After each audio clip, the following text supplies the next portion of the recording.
Hammaga salom do'stlar. Do'stlar, bugungi videorolikimizda sizlar bilan XNX brokerdan ro'yxatdan va verifikatsiyadan o'tib olamiz. Do'stlar, ro'yxatdan o'tish uchun mana shu brokerda havolasini video tagida hamda kommentariyada qoldiraman. Registr degan tugmani bosib, hozir sizlar bilan birgalikda ro'yxatdan o'tib olamiz. Do'stlar, ro'yxatdan o'tish uchun biz mana bu counter degan joyga O'zbekiston davlatini tanlab qoldiramiz. Hozir bu yerda mana O'zbekiston kelib chiqdi. Hamda bu joyga sizlar o'zlaringizni email pochtalaringizni hamda mana bu joyga parolni yozib Continue degan tugmani bosib olasizlar. Do'stlar, keyingi bo'limda bizda mana bunday bo'lim ochiladi. Biz bu yerdan real account tanlab qoldiramiz, chunki biz bu real accountda savdo qilmoqchimiz. Hozir mana biz real account tanlagandan so'ng keyingi bosqichga o'tib olamiz. Do'stlar, mana ko'rishingiz mumkin bo'ladi. Hozir biz ro'yxatdan ham o'tib oldik. Endi sizlar bilan birgalikda verifikatsiyadan o'tib olamiz. Verifikatsiyadan o'tish uchun bu joyda Complete Profile degan tugmani ustiga bir marta bosib, hozir sizlar bilan birgalikda verifikatsiyadan o'tib olamiz.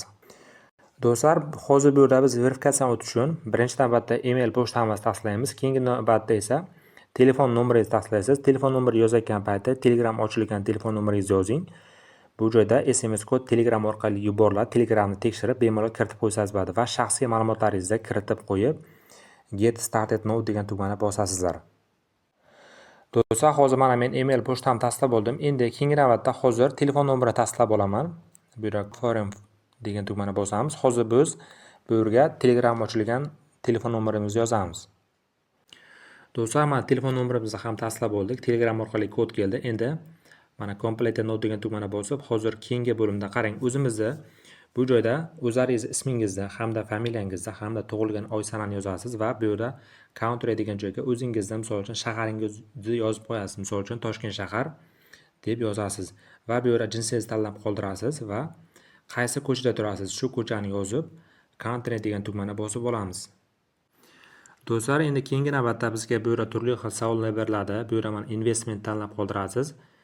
Va bu joyda qarang, sizda kasbingiz so'rayapti, studentdan deb tanlab qoldirasiz, student bo'lmasangiz ham. Va keyingi bo'limda bu yerda ham turli xil savollar beriladi. Bu yerda ham misol uchun education tanlab qoldirasiz.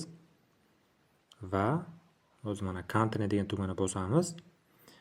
Va bu yerda sizlarda asosiy misol uchun pul manbai so'rayapti. Bu yerda misol uchun investment tanlab qoldirasiz. Va keyingi tugmani bosamiz. Qarang, bu yerda misol uchun aytib o'tyaptiki, sizlar qancha pul kiritishga tayyorsiz deyapti. Bu yerda misol uchun 100 mingdan 250 ming dollargacha tanlab qoldirasiz. Endi sizda misol uchun shu pul bo'lmaydigan bo'lsa ham, shu pulni misol uchun tanlab qoldirasiz. Keyin bu bo'limda ham misol uchun mana 100 mingdan 250 mingga tanlab qoldirasiz. Sizda shu summa bo'lmasa ham shunday deb qo'yasiz. Va bu yerda mana 50% deb tanlab qoldiramiz. Va bu yerda savol berilyapti, biz oxirgi 3 yilda misol uchun qancha savdo qilganmiz deyapti. 100 tadan ko'p deb tanlab qoldirasiz. Agar 100 tadan ko'p savdo qilmasangiz ham, keyin bir haftada misol uchun mana shu tradingga qancha vaqt ajratasiz deyapti. 4 dan 12 soatgacha tanlab qoldirasiz. Va bu yerda mana yes degan tugmani bosamiz va bu yerdan mana 1000 evroni tanlab qoldirasiz. Va mana birinchisini tanlab qoldiramiz. Misol uchun turli xil savol beriladi. Va bu yerdan qarang, kriptovalyuta hamda forex tanlab qoldirib Continue bosamiz.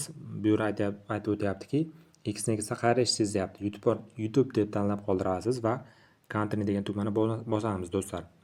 Va bu joyda hammasiga misol uchun galchkani qo'yamiz va mana Submit degan tugmani bosib olamiz. Do'stlar, mana ko'rishingiz mumkin bo'ladi. Hozir biz verifikatsiyaning bir qismidan o'tib oldik. Endi to'liq misol uchun shaxsiy pasportimizni yuklashimiz uchun mana bu identifikatsiya now degan tugmani bosamiz. Va bu yerdan do'stlar, mana hozir biz mana bu tugmani bir marta bosib o'zimizni pasportimizni rasmga olib yuboramiz. Buning uchun hozir biz endi keyingi bo'limga o'tib olamiz. Mana galchkani qo'yaman va mana bu tugmani bosaman. Bu joydan do'stlar qarang. O'zingizni pasportingizni tanlab qoldingiz. Pasport bo'lsa pasport, bo'lmasa ID karta, farqi yo'q. Endi qarang, mana pasportning mana shunday qismi bizga kerak bo'ladi, ya'ni shuni tushirilgan qismi kerak bo'ladi. Buni misol uchun mana shu joydan pasportingizni rasmga olgan holatda yuklaysizlar. Mana shunday bo'lishi kerak. Mana bu xato. Mana shunday to'g'ri yuklangan bo'lishi kerak. Hozir pasportimizni ham yuklab olamiz. Do'stlar, mana ko'rishingiz mumkin bo'ladi. Hozir mana men pasportimni ham yubordim. Endi bu pasportni bizga misol uchun 3 minutdan 7 minut ichida tekshiradi ekan yoki 24 soatgacha ham misol uchun vaqti cho'zilishi mumkin. Shunaqa tartibda misol uchun bemalol biz verifikatsiyadan o'tib olsak bo'ladi. Mana X tugmasini bosaman. Do'stlar, misol uchun email pochtamizga bu xabar bo'lib keladi. Misol uchun xabar bo'lib kelgandan so'ng mana bu misol uchun pul kiritish, pul yechishlar hammasi ochiladi do'stlar. Endi hozir sizlar bilan mana asosiy My Accounts bo'limiga o'tib olib, hisobimizda hozir MetaTrader 5 ga qo'shishni ham ko'rsatib o'taman. Qarang, MetaTrader 5 ga qo'shish uchun biz mana bu More degan tugmani bosamiz va bu yerdan hozir bu yerda mana Account Information degan tugma bor. Shu tugmani bir marta bosasiz. Qarang, bu yerda mana ko'rishingiz mumkin bo'ladi. Mana bizda server nom bergan. Mana shu server nomini nusxalab olamiz hamda login ham berilgan. Endi hozir MetaTrader 5 ga kirib olamiz. Do'stlar, mana kirgan paytimiz mana Manage Accounts bo'limiga bosamiz va bu yerda mana plus tugmasini bosamiz va qarang, mana qidirib turuvchi joyga mana brokerda misol uchun mana server nomi bor edi. Shu server nomini tashlaysiz. Mana chiqarib beradi. Endi bu joyga misol uchun biz loginga hozir kiritib olamiz. Qarang, mana bizga login berilgan, sizlarga ham beriladi. Nusxalab olib kiritasiz hozir. Do'stlar, hozir mana men loginni kiritib oldim. Endi bu mana bu parol degan joyga sizlar Xnix ro'yxatdan o'tayotgan paytdagi parolingizni yozib, login degan tugmani bosib hisobingizni qo'shib olasiz. Do'stlar, mana ko'rishingiz mumkin bo'ladi. Mana bizning hisobimiz MetaTrader 5 ga ulandi. Sizlar ham mana shu tartibda bemalol hisoblaringizni qo'shib olsangiz bo'ladi. Do'stlar, hozir mana Xnix rasmiy saytiga kirib oldik. Qarang, bu joyda mana deposit degan tugmani bosamiz. Do'stlar, men hozirgina verifikatsiyadan o'tib oldim. Bu meni ya'ni email pochtamga keldi. Mana ko'rishingiz mumkin bo'ladi. Misol uchun hozirda mana bu misol uchun pul yechishlar hozircha yopiq.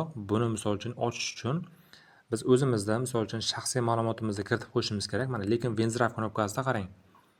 Hozir mana TRS20 mana misol uchun Binance Pay, Bitcoin, turli xil kriptovalyutalar hozirda ochiq.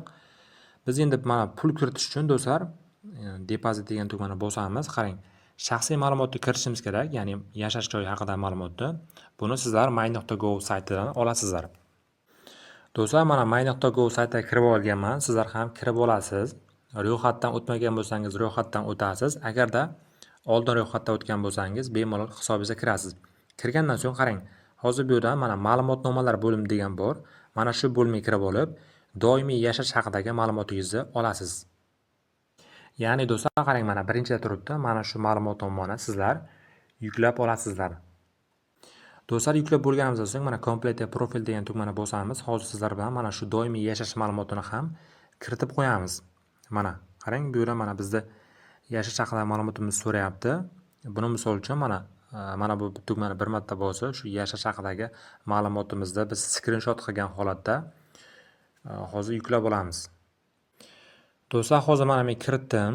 Endi mana bu tugmani bir marta bosaman. Mana ko'rishingiz mumkin bo'ladi. Bu ham bizga mana aytib o'tyapti. 3 minutdan 7 minut ichigacha tekshiramiz deyapti yoki 24 soatgacha ham misol uchun vaqt cho'zilishi mumkin. Shuning uchun endi biz kutib turamiz do'stlar. Sizlar ham xuddi shunaqa tartibda misol uchun hisoblaringizni verifikatsiyadan o'tkazib olib, mana yashash joyi haqidagi ma'lumotni kiritib olib, bemalol pul kiritib, pul chiqarib ishlasangiz bo'ladi. Hisoblaringizni MetaTrader 5 ga ham qo'shib olsangiz bo'ladi. Bu xabar email pochtangizga yetib boradi. Do'stlar, keyin bemalol misol uchun pul kiritib, pul chiqarsangiz bo'ladi. Yashash joyini tasdiqlagandan so'ng mana bular hammasi ochiladi. Ochilgandan so'ng bemalol pul kiritib, pul chiqarib savdo qilib borsangiz bo'ladi. Do'stlar, hammaga omad.